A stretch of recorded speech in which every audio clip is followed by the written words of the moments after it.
Die Welt scheint zu verdämmern.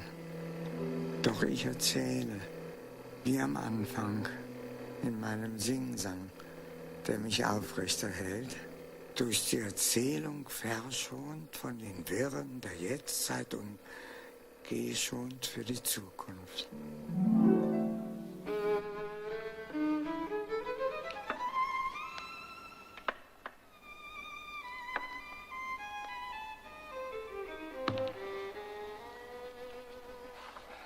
Aus ist es mit dem weit ausholen wie früher, vor und zurück durch die Jahrhunderte. Kann nur noch von einem Tag zum anderen denken. Meine Helden sind nicht mehr die Krieger und Könige, sondern die Dinge des Friedens, eins so gut wie das andere. Die trocknenden Zwiebeln so gut wie der Holzstamm, der durch den Morast führt. Aber noch niemandem ist es gelungen, ein Epos des Friedens anzustimmen. Was ist denn an Frieden, dass er nicht auf die Dauer begeistert und dass sich von ihm kaum erzählen lässt?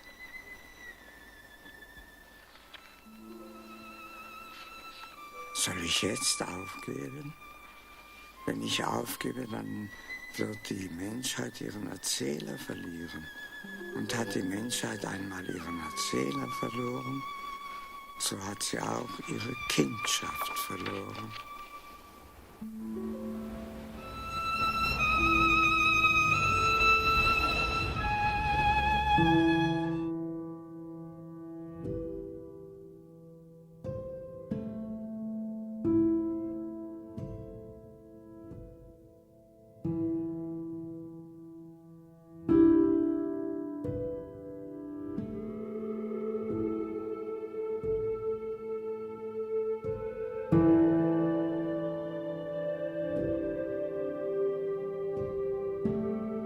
What we are talking when we talk criticism is an analysis of elements in context of the cultural and political state of the world at that time. When we encounter a thing, be it art or artifact, whatever its nature and medium, we should first consider the thing itself, and only then proceed to the elements that pertain to but are outside that thing, even to the point of ignoring the title, if one is supplied. In short, we must first ask ourselves, what is it? And only after we have addressed that issue can we ask, what does it mean? In this case, we have a photograph in black and white of 3 men wearing suits in a rural setting. It seems to be an antique image due to the style of dress and the general quality of the photograph itself. But we do not know that just yet. For now, all we have is the image before us. We can see that all 3 are in suits, all 3 have hats, all 3 have walking sticks, one has a cigarette. Because none are in mid-stride, we can safely assume they have paused to momentarily pose for the camera. The suits are nearly identical and do not appear to be tailored. We might come to that conclusion because of the 3, the middle one, the one who seems to exude the most confidence, wears it best, while the other 2 show sag lines and slightly awkward fits. We wonder which is out of place in this rural setting, the suits or the men. We might take a look at the overall composition of this photograph. The trio stand 2 together in the lead, and 1 apart slightly behind. We should note all 3 heads are above the horizon line, roughly a third of the way down from the top. The landscape goes dark, but their feet are on an illuminated ribbon of a muddy trail, far below the horizon line. So now we might come to the title. The title functions as both a name and a clue to the creator's intention, coloring our view of any given piece. The following information could reasonably be expected to be found on a standard gallery label. The artist, who is August Sander, 1876 to 1964. The title, Young Farmers or Three Farmers on Their Way to a Dance. The date of creation, 1914. The medium, a silver gelatin photographic print.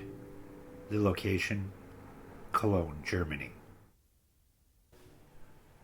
We now know, or at least told, that the figures are farmers and that this German environment in 1914 is the natural context of the men, not the suits.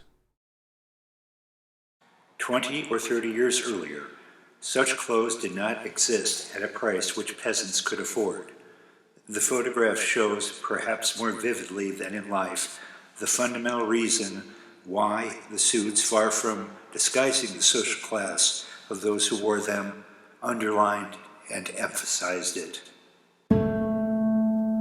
That they are on their way to a dance allows us to project some psychological color. We might assume they are happy, or at least in a state of anticipation for the enjoyable night ahead. We can now reconsider that compositional conceit of their heads in the clouds and their feet on the earth as a perfect metaphor for their emotional state. In 1911, German photographer August Sander began a project that would consume the rest of his days and cement his legacy in world photography. It was his intention to photograph as many of the vanishing types of the local populace as he could. To that end, he produced several thousand negatives, working as he did from his modest studio home in Cologne, Germany. He referred to this project as People of the 20th Century. It is from that project the book Face of Our Time would be produced in 1929. Consistent with the theme of a vanishing world, in 1936 the Nazis seized and destroyed all the original Face of Our Time plates. Then a bombing raid in 1945 destroyed his studio and most, but not all, of his work. And then a fire in 1946 destroyed 25,000 to 30,000 pieces of what was left. In 1986, Face of Our Time was condensed and published under the title Citizens of the 20th Century. What we are talking when we talk criticism is an analysis of elements in context of the cultural and political state of the world at that time. On June 28, 1914, Archduke Franz Ferdinand and his mistress Sophie were assassinated by a Bosnian Serb national in Sarajevo. Exactly 1 month later, World War I would officially begin when Austria-Hungary declares war on Serbia.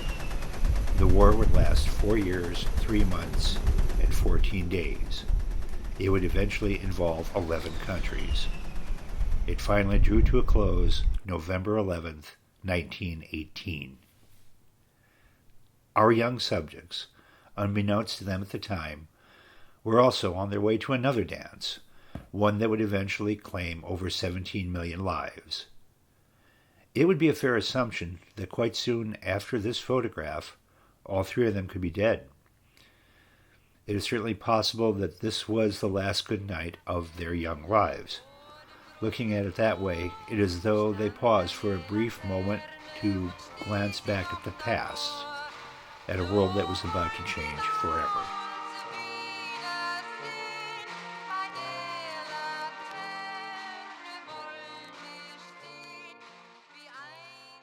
Now, this last, of course, is speculation. As it is, we do know some facts as to the identities and fate of the men in the photograph. They are two brothers and a cousin. From left to right, they are Otto Krieger, then August Klein in the middle, then Otto's brother Ewald Krieger in the lead. They were not farmers. They all worked for the same iron ore mining company. Otto and August were miners. Ewald worked in the office.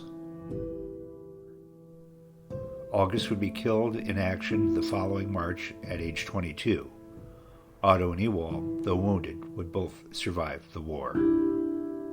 Three farmers on their way to a dance comes to us now as a moment from over a century ago when three resplendent young men were walking down a country road, saw a camera, stopped, paused, and looked back.